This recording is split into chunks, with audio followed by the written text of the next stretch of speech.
Well, hello, everyone, wherever you happen to be. I am Michael Hingson, and this is Unstoppable Mindset. We are really excited that you're here with us today, and we have a fascinating guest who was referred to us by another fascinating guest who is coming on Unstoppable Mindset. And we'll get to all that, I am sure. But Amber Baith is how she pronounces her last name, Baith. I'm saying that right, I assume. That is correct. Oh, good. Well, never want to get it too wrong.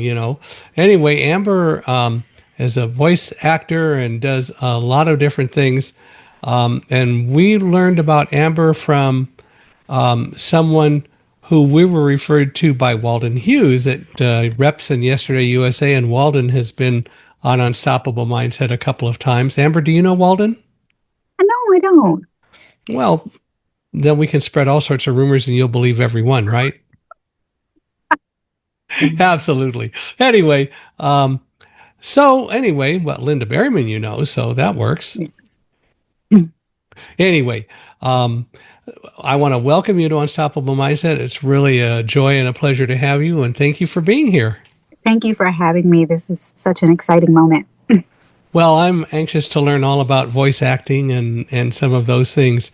But why don't we start by maybe you telling us a little bit about kind of the early Amber growing up and all that sort of stuff?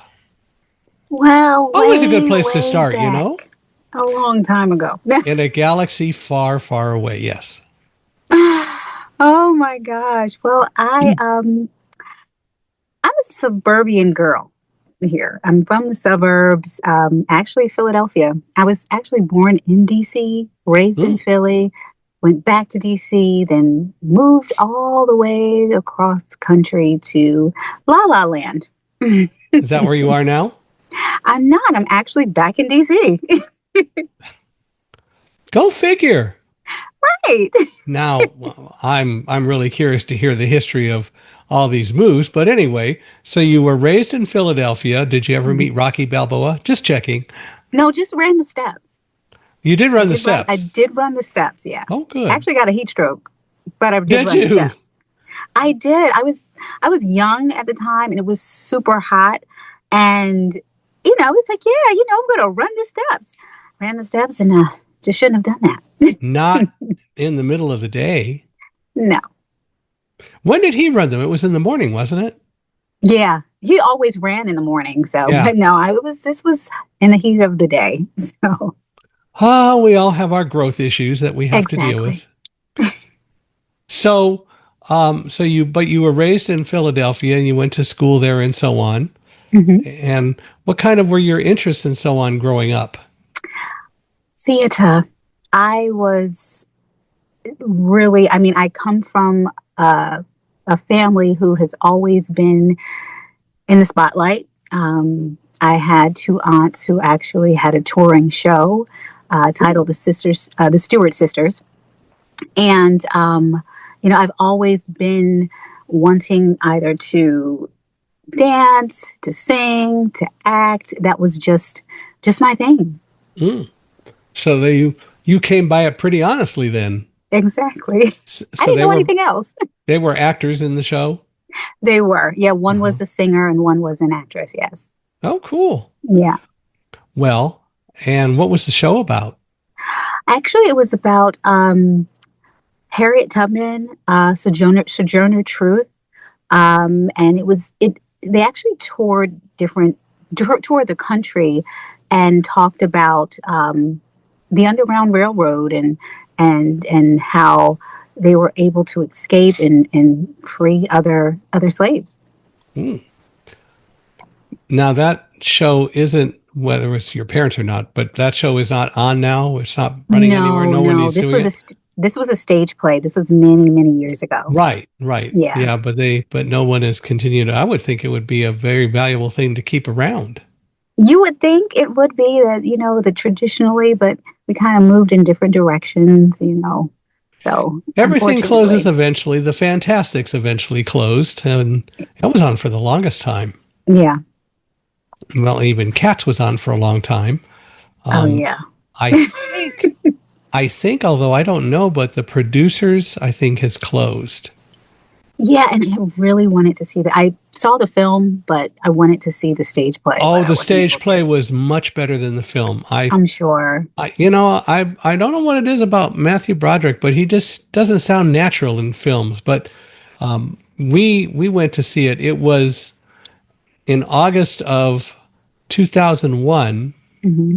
and we were living in New Jersey, and I was in New York because that's where we had our offices on the 78th floor of Tower One of the World Trade Center. And on a Tuesday in 2001 in August, I went over to the theater where the producers was, and I figured I'll see if I can get tickets because my wife, Karen, who was now she's my late wife, she and I were married for 40 years, and then she passed away. But anyway, we I decided that we would try to see it, and I went over to the theater and I said, "So I want to see if I can get two tickets to the producers." And I knew that the media had said, all the news media said, you can't get a ticket before March of 2002.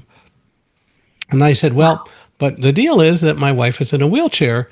Can we, by any chance, get a matinee to go see it? And the guy said, I'm sorry, there's just nothing until at least December. And I said, well, okay, is there any chance of any other time other than the weekend or anything that we could get? And he said, well, just wait a minute. And he goes away and he comes back and he goes, what are you doing Saturday night?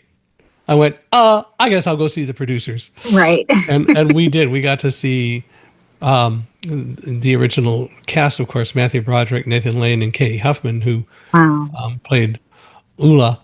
And it was so wonderful to see that show. Wow.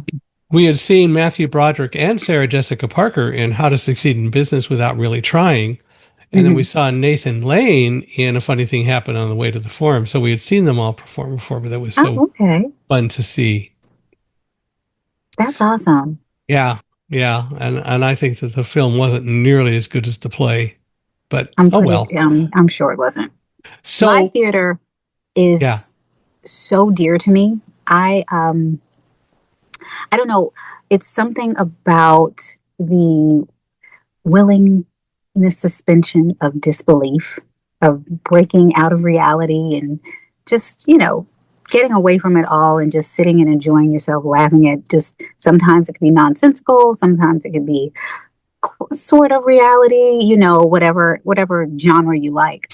And it's nothing like being in the audience when you're in there's live theater. So it's always a great opportunity to go and see a show if you are able. Why is it so much more fun and so many people feel as you do about that as opposed to going to a movie? It's it's a it's a cultural thing for me, and it's immersing yourself in the culture of theater, seeing the different nuances.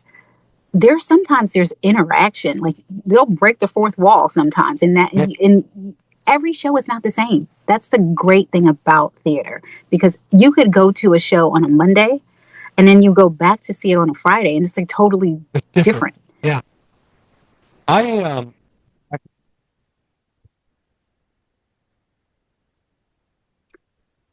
Oh, I lost I- you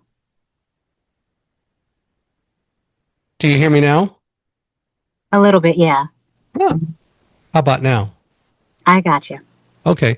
It was 93 or 94 whenever they had the big baseball strike, and I went to see Damn Yankees, which has always been one of my favorite movies because I've always been a Ray Walston fan anyway. But went to see it, and during the and I don't remember who was in it, but at one point, Mr. Applegate, the devil, said, "We've got to do something to disrupt this whole baseball thing and get Joe Hardy back in line with what we want." He said, "I got it. Let's organize a baseball strike." Right there in the middle of the theater. I mean, you know that had to be ad libbed and just done, but it was so funny to see. Yeah, Yeah. you never know what you're going to get, and No. it's always exciting to see. And I think that the reason that I like theater over movies is in part you're hearing a lot more, even though there's still audio and electronics, you're still hearing the PA system. You're not hearing the PA system as much. You're really hearing voices, and Exactly. you're hearing and seeing so many things. We did go to see Damn Yankees again a few years later. We had moved to New Jersey by that time, and Jerry Lewis was playing Mr. Applegate. Wow. It was the only time he ever did anything on Broadway, and did such a wonderful job. It was incredible. Really? Yeah. It's the last show that I actually saw was Daniel at the Sight and Sound. Oh, And oh my goodness. I'm going to go back. I'm going to go see Noah. But I was literally sitting on the floor at the end aisle. And when the animals came out, I could actually reach out and touch them if I wanted to. mm. But it was just so beautifully done. It was so amazing. It, I can't, I can't even, there are words that can't describe the, the acting, the set design, the sound, everything about that show was amazing. We went to see The Lion King. Karen's brother got us tickets. He was a certified ski guide in France, and he was coming back for the summer with his family and got all of us tickets. So we went to see Lion King. It was a matinee on a Wednesday, and we got into the theater, and the show started, and I knew kind of how it started with the music and so on, but there's still nothing like hearing it live. But Mhm. we were listening, and then at one point, of course, the hyenas come in, and they meet with Scar. But in the play, in the musical, they come in from the back of the theater down the stairs. Wow. And Karen, of course, being in a wheelchair, is sitting in her chair on the aisle, and the hyenas are growling and they're coming by, and one of them gets right up next to her and goes, "Roar." You've never seen a lady in a wheelchair jump out of her chair. Oh, it was so funny. But we were talking about it later, and she said it wasn't long before you got completely used to all these animals, these puppets, and you didn't think of them as anything but the actual animals, Wow. which you get in a theater, Yeah, which you don't get the same in the movies at all. But it was a lot of fun. We actually did get to go backstage afterward and meet some of the actors, and I actually got a chance to look at one of the animals, which was kind of fun. that's awesome. And So I'm sorry. go ahead. The other thing is that when you are in live theater, there's an intermission and you There get to actually is. mix and mingle with other people, other Yeah, theater goers. So yeah. that's always another thing. I mean, going to the movies, yeah, you see other people walking back and forth, but they're, rushing for their seat, going to the restroom, getting, and going to the concessions. But there are moments where they're either taking pictures. Sometimes the cast members may come out during intermission, take pictures, and it's more of an interaction with everybody. We went to see Godspell once in San Diego, and what we didn't know was there was a guy out there who was coming up to people and wanting to clean their windshields and so on.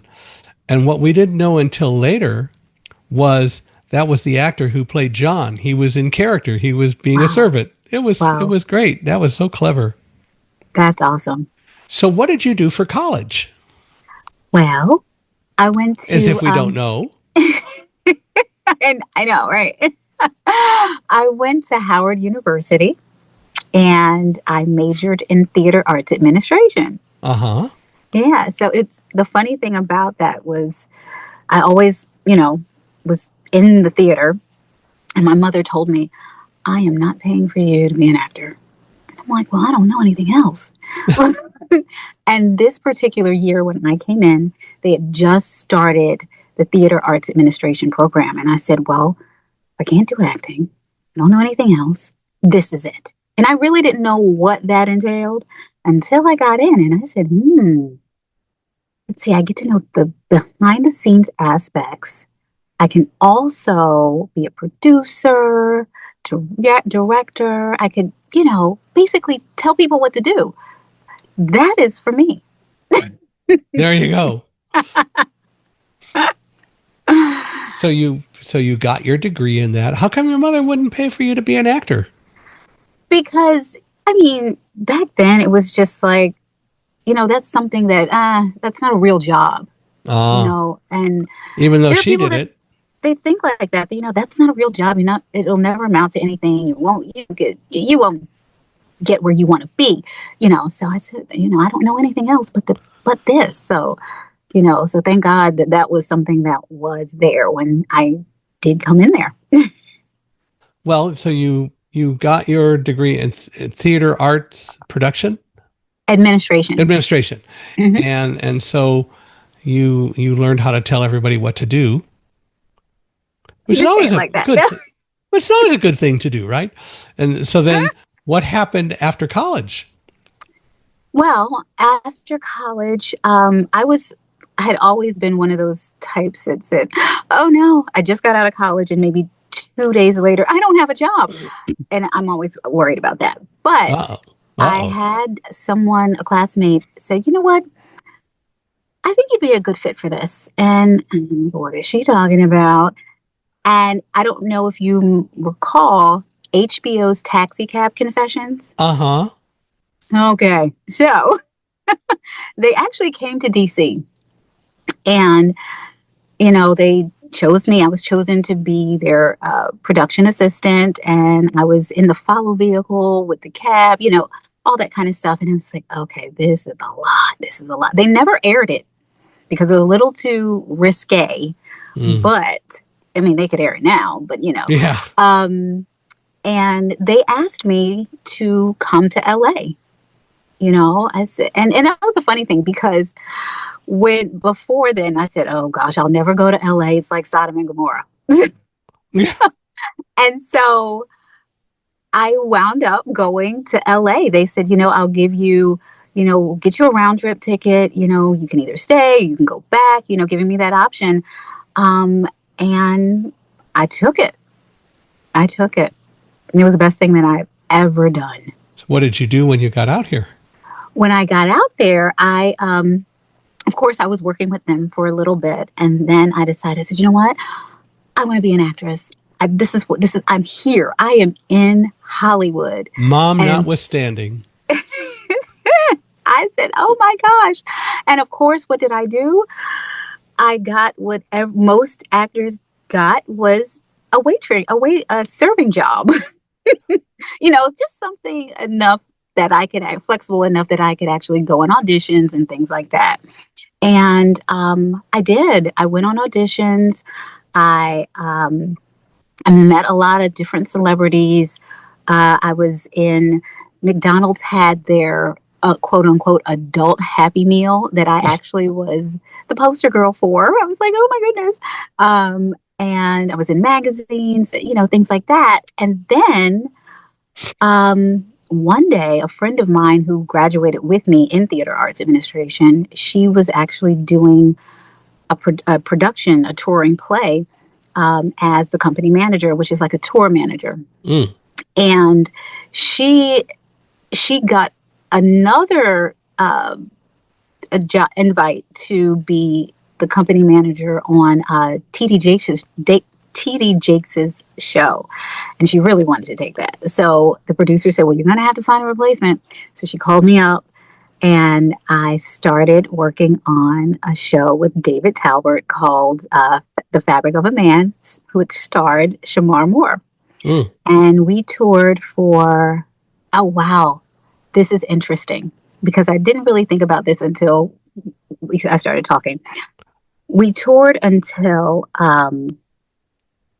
let's see, 9/10. And I remember Mm. because something happened in Houston, Texas, and we had to refund money to all of the audience members. And we're leaving. And what I would do after each show is make sure that the hotel was taken care of, everything was taken care of. And we went home. Everyone went to their destinations, and we went home.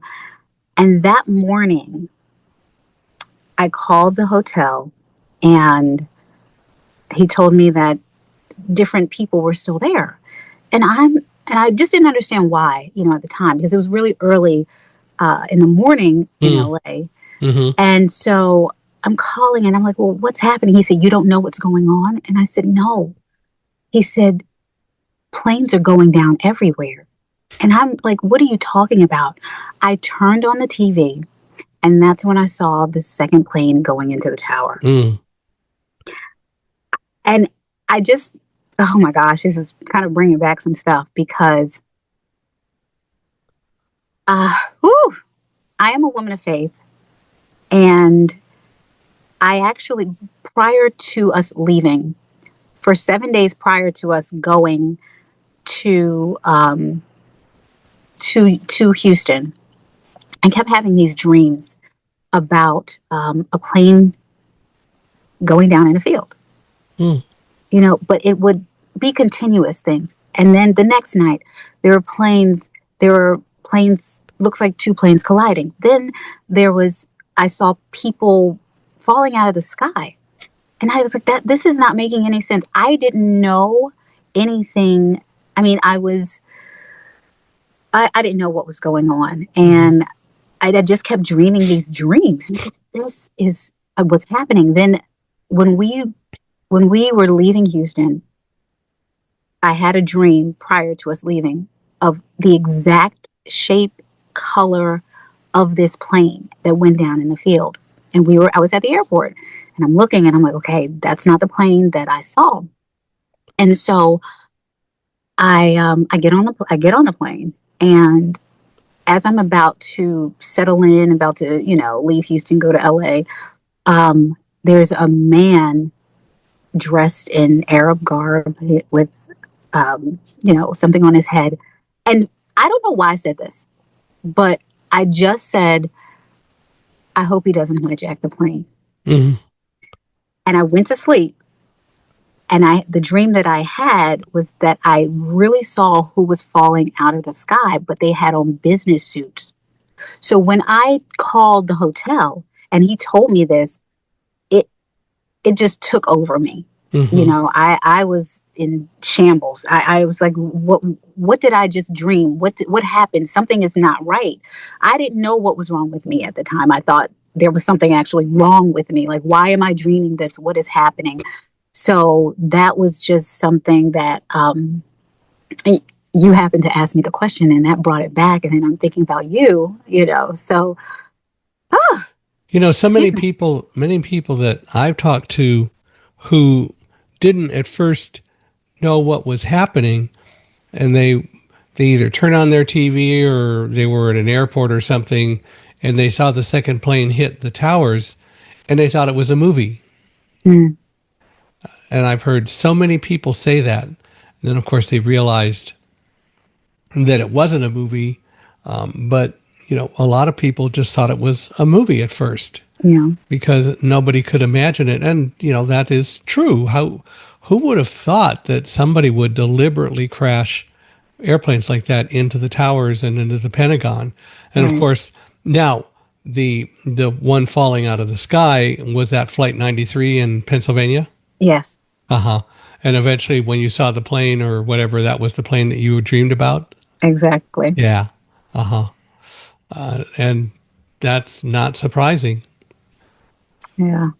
There are so many stories of different things that people experienced that day. We didn't know anything about what was going on until actually we got out of the towers and both towers had collapsed. And my wife was the first one who told us that aircraft had been hijacked and so on. And of course, people say to me all the time, well, of course you didn't know because you couldn't see it. Excuse me.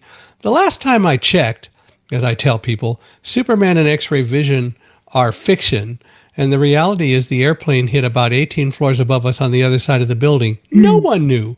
All the way down the stairs, the hundreds of people that I interacted with going down the stairs didn't know what happened. We right. we figured an airplane hit the building because we were smelling burning jet fuel fumes Hmm. as we were going down the stairs. So we figured an airplane hit the building, but we had no details. We had no information.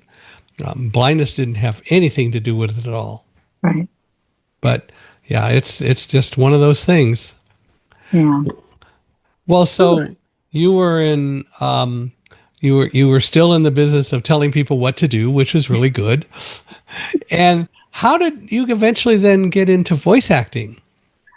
Well, I'd always first. It's funny because you people who get into voice acting, they're, oh, I really want to get into voice acting, and they think it's just this one thing.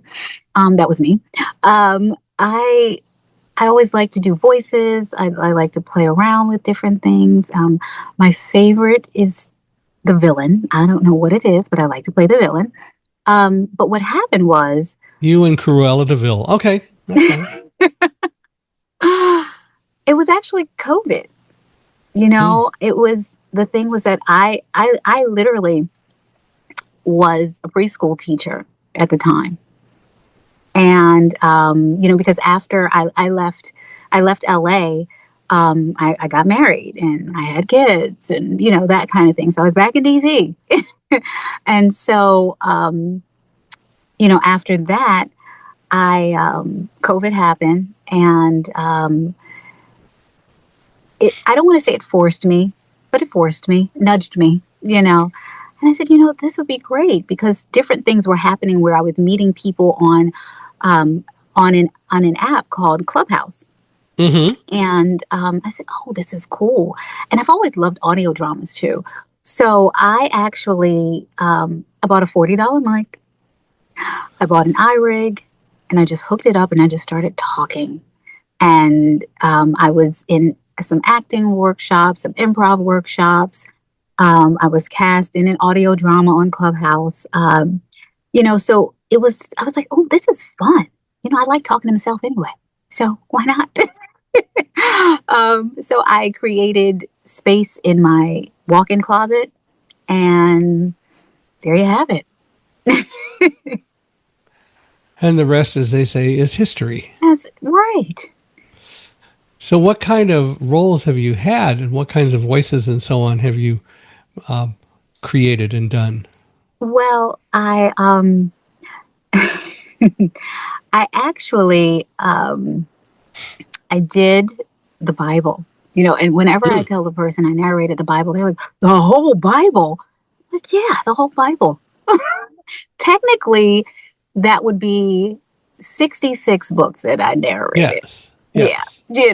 but yeah, I did the whole Bible for a Bible app, the CSB version for the Dwell app. And it was just amazing because just a little story behind that. I was, someone wanted me to narrate their book. And they said that, we want you to narrate it, but we don't want to use your name. We want to use your voice, but we want the author to be the narrator. And I'm like, what? Hmm. Is this like a ghost narrator or something? Yeah, really. you That's know, a little strange. and oh, we'll give you this amount of money. I'm like, okay. And then I actually was praying about it, and the Lord spoke to me and He said, "I gave you that voice." So I Use had it. to decline. Hmm. And then someone else came to me to narrate a book, and they were taking forever. Oh, it's not ready yet. It's ready. It's not ready yet. And I said, look, okay, I can't do this. I had auditioned for the Bible. And normally it's like a 24, 48 hour turnaround time to really know if this is for you. Yeah. And I didn't hear anything for about maybe 3 weeks. And I was like, I guess they found their person. I get an email saying that we got good news. You just booked the CSB version. I think I dropped whatever I had in my hand and fell on the floor. And it was just amazing. So, because what happened was I read the Bible every day. Hmm. And I read it in a year. So this particular year, I decided to listen to it. And and I said, you know what, Lord, it would be cool if I could narrate this. And then I had this audition, and I was blessed to read the Bible, and I did it in less than a year, Wow. which was, yeah. It's clearly, it's a long thing. Do you know who Carl Amari is? No. Carl Amari. Well, he's probably most known for having recreated the Twilight Zone radio broadcasts. So Oh, years ago, he took all the Twilight Zone episodes. He got permission from Rod Serling Estate, and he created radio broadcasts of them. But he also did the Living Bible, and he got people okay. like Michael York to be involved, and other actors and so on. So I Okay. know, and I own a copy, and I didn't even know about Carl doing it at the time, but it's 98 hours long. It's a big It is. book. It's a long one. It is long. But yeah, that was exciting. Also, I recently just narrated a book called Have and Not by Patricia Robinson. And it's very Orwellian, Mm, I should say. You know, as I was re-narrating it, I'm like, this stuff is happening now. And that's she what's wrote it years ago. And I'm that's talking what's about, scary. as my Yeah. children would say, in the 1900s, you know. Yeah. Um, so it was amazing. It was amazing to do that. And I love it. But I do love animated characters. So one of the characters that I never actually thought that I was someone to do impersonations. You know, it's like I got my own voice. I don't need to do anybody else's voice. But I was in a workshop for with a good friend, Chris Woodsworth, and he's over in the UK. And he said, "Well, what do you like to do?" And I said, "I like villains." So he thought of a villain, and I never would have thought about Isma from The Emperor's New Groove. Mm. And when I was researching, when I was going over the lines, I had to stop myself because it scared me. Because I said, "Wait a minute, I really sound like her." It All was right. really creepy. We need to hear you sound like a villain. Oh my goodness. Isma? Okay, so Isma is Crunk. Why did I think that you could do this? This one simple thing. It's like you're acting like a monkey. A really, really big, stupid monkey named Crunk. And do you want to know something else? I never liked your spinach puffs. Never. Oh gosh. Oh goodness. And then, I love it's the laugh that a villain does. I did that, I did one, it's called a micro animation called House on the Outlands, and I played a character named Sathagawa. And it was one of those harmony, darling. One of those. And it Mm. was so cool. I've I've always been impressed with listening to voices and so on, and voice acting to a large degree. One of the things that really made me appreciate a lot of it was, of course, James Earl Jones playing Darth Vader on Star Wars. And then I had the opportunity, while I was in New York once, to go see James Earl Jones and Christopher Plummer in Othello. What an amazing performance!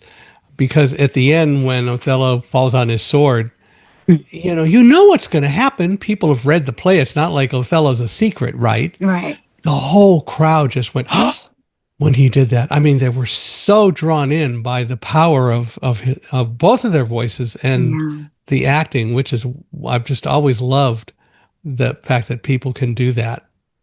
Yeah. It's amazing. Sometimes I listen to myself and I'm like, that's me.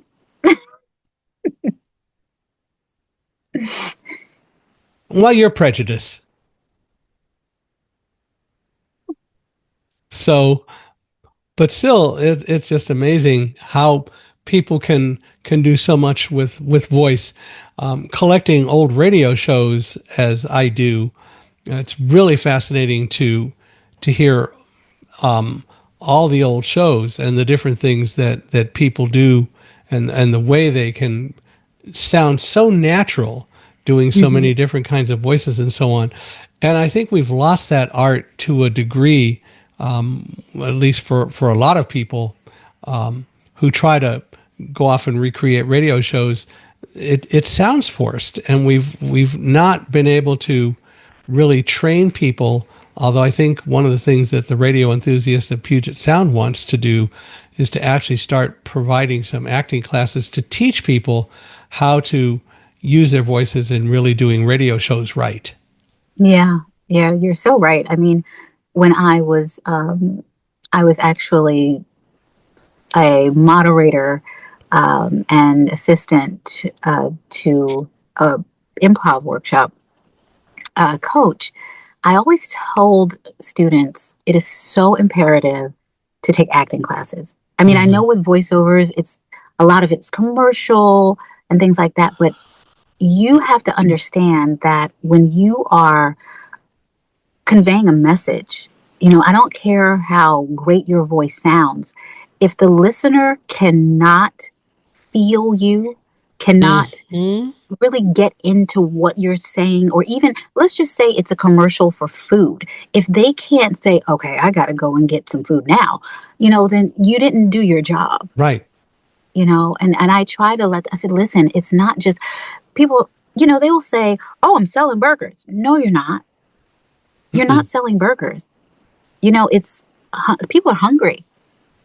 You know, Yeah. you're telling people this is what they should do because you're hungry. It's mouth watering. Yeah. You know, describe what you're eating. And you have to do it in such a way, in such a short amount of time that it just leaves people salivating, you know, and that's what they want. That's what sells the food, the product, or whatever it is that you are sharing. So I really tell students, please take acting classes. Yeah. You have to see it, envision it. Sometimes you got to get up and, you know, move around sometimes when you're doing auditions or when you're actually doing a session or performances, you know, and nobody can see you. Mm-hmm. And it's about the voice. I know that the again Reps, the radio enthusiast at Puget Sound, does a number of radio recreations. I participated in a couple. But one of the things that I do, and a few of the actors who have been around for a long time, Margaret O'Brien and Beverly Washburn and other people like that, before they will undertake one of the parts that they're asked to do in recreating a radio show, they go back and listen to the original show Yeah, because they want to get into the character. And the people in the original shows were chosen because they really do project the characters well and right. And it's so important to be able to do that. yeah, You can't just read it. You can't just kind of fake it. If you're really going to project the character, you got to get into character to do it, that's so true. which is cool. Now, as I understand it, you have a disability of some sort. What do you have? I do. It's called transverse myelitis, and it is the umbrella of different types of things here, you know, because doctors could not pinpoint what it was. Um, that's when the myelin sheath on your spinal cord has been affected, Mm, deteriorating. And I have holes or spots on the base of my brain and on my thoracic spine. And it only affects my left leg from my hip to my toes. So I'm unable, well, I don't say I'm, yeah, I'll have to say it. I'm unable to point flex, rotate. I have lock knee, I have clonus, I have foot drop, and my hips are rotated to the right instead of centered. mm. Well, no, I'm sorry, left, because it does go left. So I have to adjust myself and I have to be mindful of that. So, how did it happen, you're wondering? Well, sure. That would be a logical question. It wasn't from What? that old football injury, I assume. Oh, But no. Actually, okay. you know, it's funny because sometimes I used to ride, I'm a fourth generation Harley rider. So Huh? I would ride motorcycles. And so I kind of play it off, but no. Um, so when I was in LA, I was bitten several times by spiders. Oh.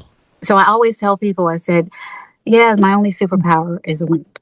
But I didn't know that they were there until my cat jumped up on my bed and her lips were swollen. And said, what is going on? So I go under the bed, and it's a nest of spiders, and it's not Oh. like brown recluse or black widow spiders or anything like that. It's just regular house spiders that are just happen to live in LA in Mm. California.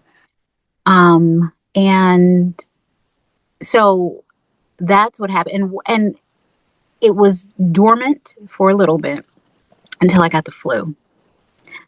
And one day I was walking, I was in the gym, and thank the Lord there was a rail there because it felt like I didn't have a leg when I stepped out.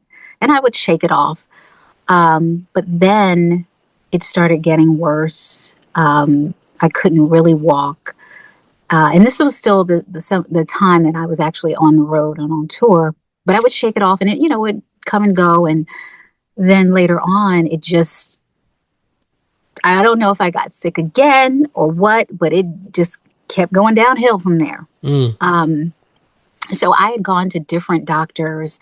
I think I've had like 20 MRIs, and no one could tell me what was going on at the time. I didn't know what was going on.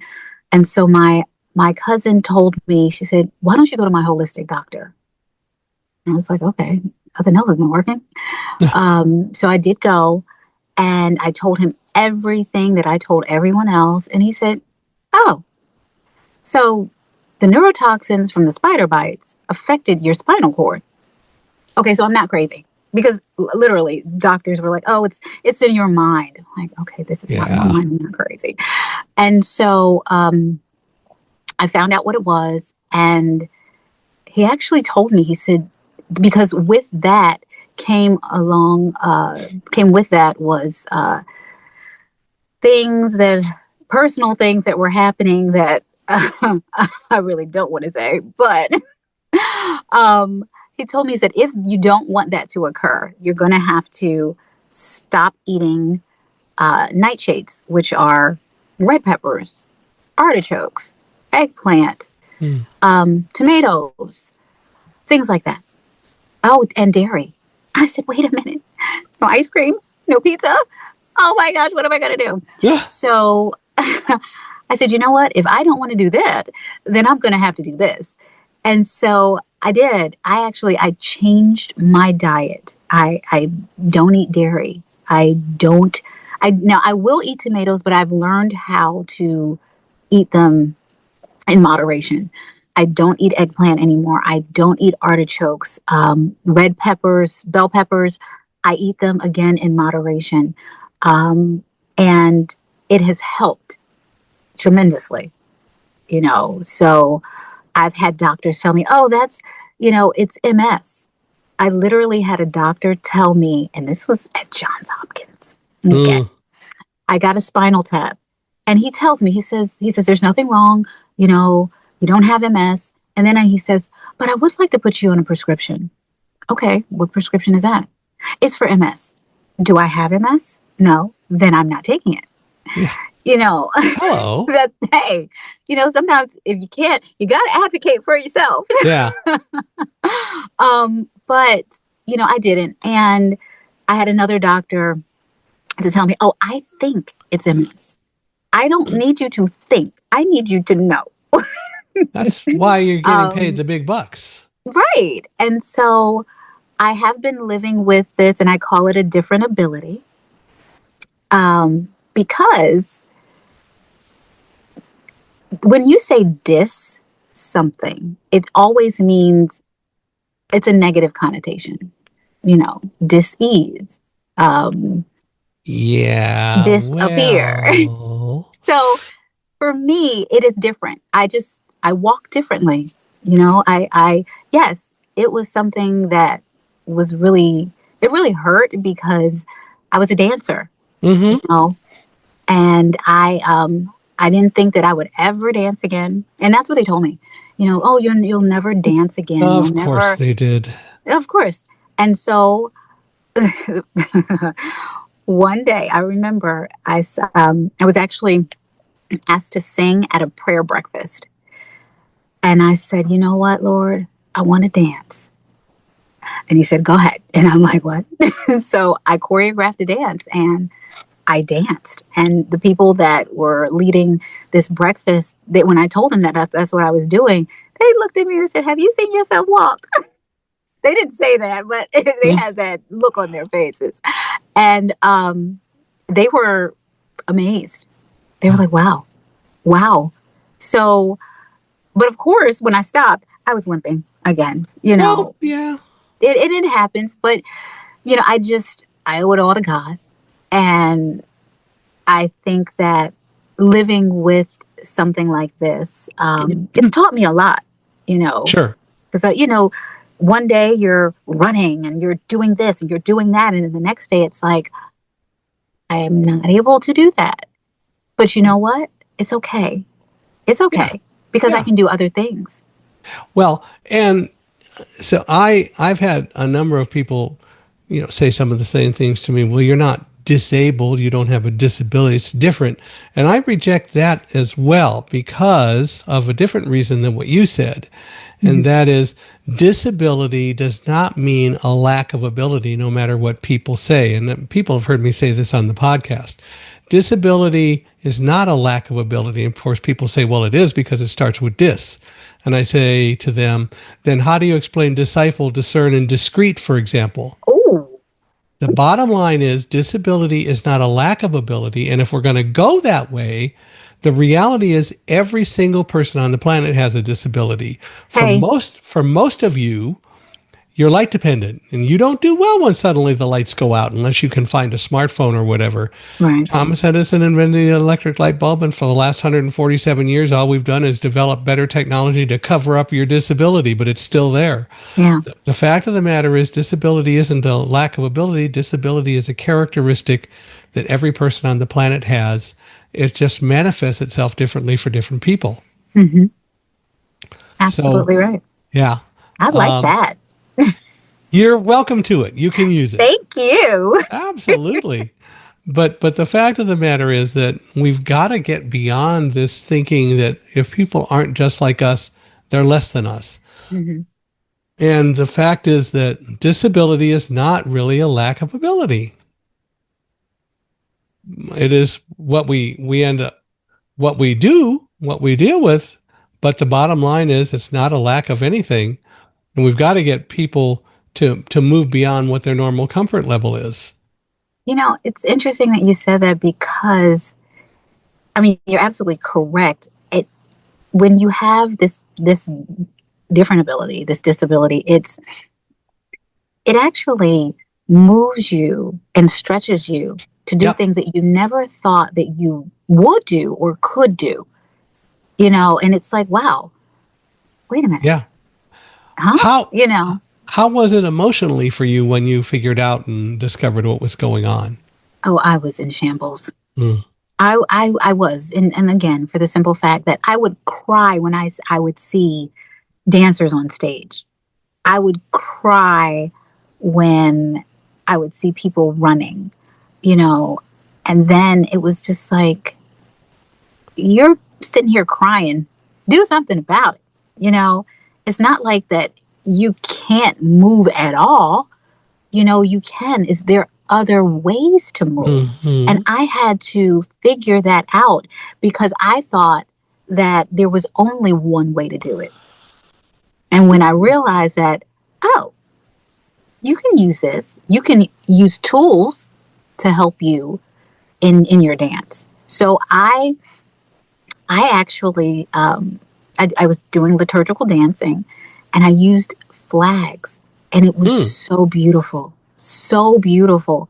You know, people, and the other thing is that a lot of people, you would think that, okay, they're just going to focus on my inability to do this. They're just going to focus on the limp. They're just going to focus on that, and that's our own self-destruction, to think that way. And but when you start using those different tools and your imagination, it Yep. just it not only blows you away, but it blows other people away too, because they're like, oh my gosh, I saw her do that. I know what she does when she's not dancing. I see what she looks like. I see her walking.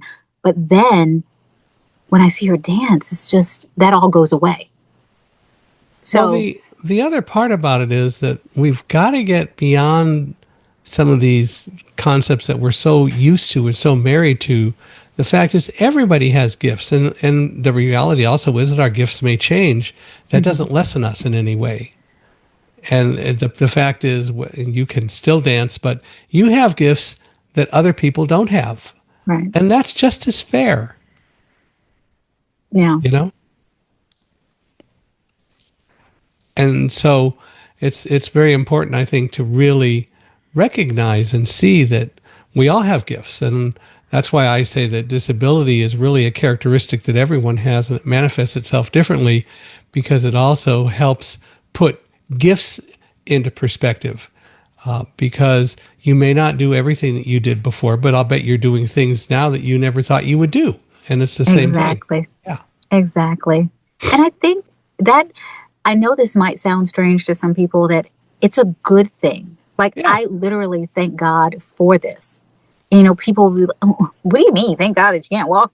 I'm like, okay, no, it's deeper than that. You know, but it actually, like you said, it reveals things that we didn't think that we were capable of doing. Yeah. And it makes us stronger because of it. You know, I actually have people say to me, "Oh, I didn't even, oh, you're limping?" Like, they are not even paying attention to the limp, Yeah. you know, and like, wait, why are you limping? I've never noticed it before. I've never, you know, and I'm like, oh, it's always been there. But because of the type of person that I am, because I interact a certain way or I do different things, that's the furthest from their mind. You know, it could be if I'm just walking in and I haven't said anything, they may have noticed it. But other than that, you know, it's like, oh, oh, okay, you know. Yeah. Well, and the fact is that, yeah, sometimes people aren't very observant. I know I have been on airplanes with my guide dogs, and I work really hard to establish good relationships with each of these dogs. Um, and they know what the rules are. They know what they can do and what I'll allow them to do and what they're not allowed to do. One of the things is that when we fly, the dogs are supposed to be under the seat in front of me and they stay quiet. Mhm. I have been on airplanes, flown across the country, talking to people and sitting next to me, and we get to the destination and the plane stops. I call the dog out, and these people go, "I never knew you had a dog under there."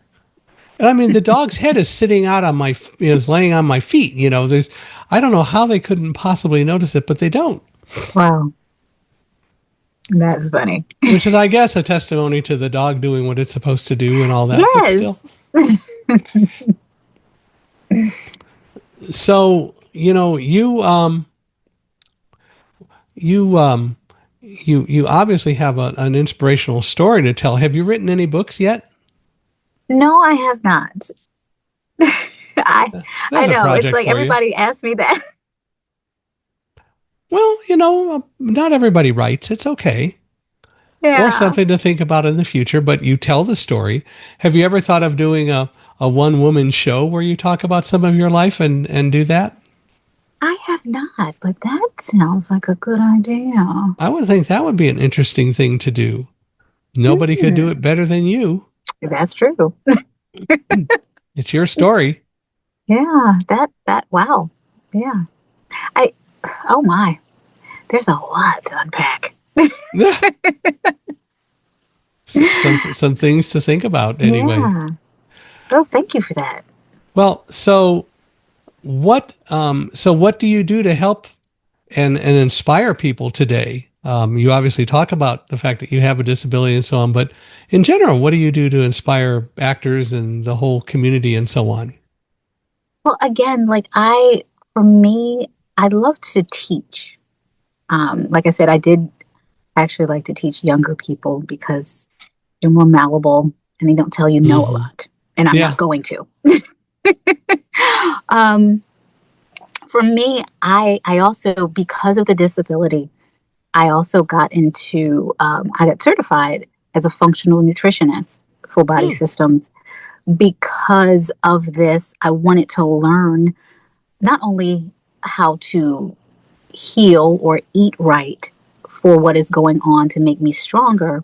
But I also wanted to help other people in that may have other, underlying issues or needed help with weight loss or skin issues or things like that. Mm-hmm. So that was one thing that I got into, because nutrition and being a voice actor is so important. I know a lot of voice actors and even singers who eat a lot of sugar, drink a lot of dairy, and things like that. And I try to let them know, listen, there are other ways to do things, because Mm-hmm. it is not good, especially especially if someone who's using their voice. Mucus Yeah. really is not a good thing. No. You hear the that's because you have an increase of mucus, Yeah. and to decrease that, let's get off the sugars, let's get off of that. It doesn't have to be overly processed. You can do coconut milk, there's almond milk. Coconut milk is better, but non-dairy options if you have to. Maple syrup is my sweetener. My kids, I thought Mm. that I would actually be able to eat certain things, because if I cook them a certain way, they would be like, oh, this is gross. No, it's total opposite. So, but I like to cook myself. I like to bake. I am a baker, and I actually teach people how to live healthier. Mm-hmm. Which in the long run helps in the workplace, helps Mm-hmm. with voice acting.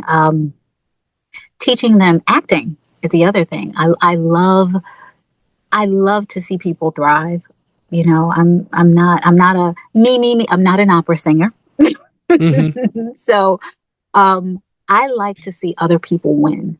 I don't have to be in the spotlight. I don't have to do that. It's okay. It's you. You do it. Oh, what you have? No, no, no. Don't give me any. You take that credit. But I do. I want to help people in their goals. Especially in this arena. What is it that you need me to do to help you get there? And that's what I really love to do, and really see other people thrive.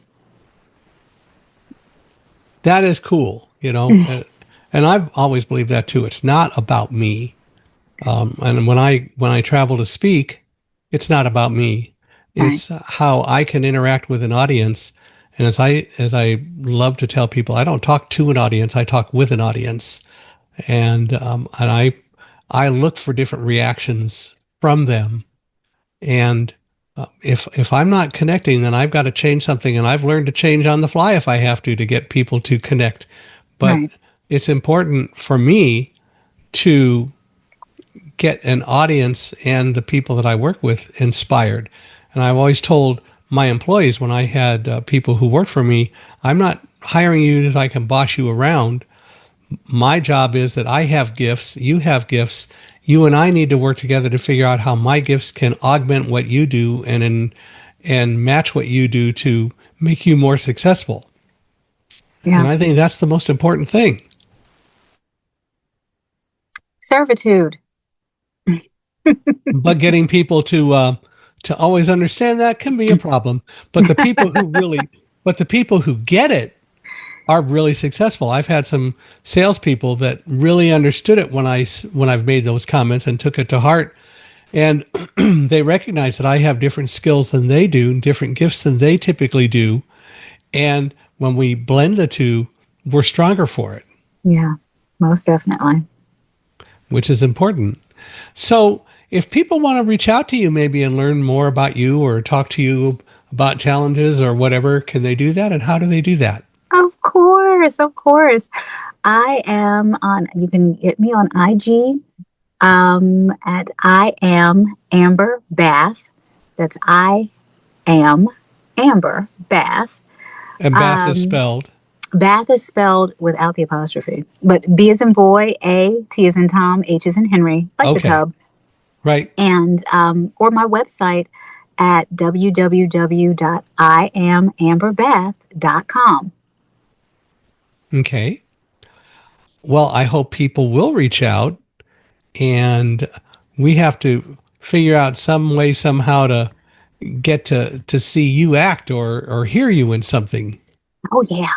Yeah, we I got to do think that. something is coming down the pike, but I will let you know. Let me know. I want to hear. I want to know all about it so I can enjoy it as well. But I Of want to course. thank you for being here, and I want to thank all of you out there for being with us today. I hope you've enjoyed my conversation with Amber and Amber's conversation with me, our conversation together. Thanks for being here. Love to hear what you think about today's episode. Feel free to email me at michaelhi@accessibe.com. So it's michaelhi at accessibe,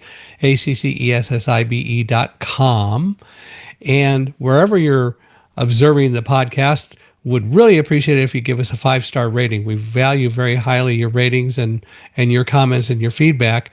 And for all of you, including you, Amber, if you know of anyone who you think might be a good guest or somebody who has a story to tell that we ought to have on Unstoppable Mindset, would love an introduction. We appreciate introductions and appreciate meeting new people.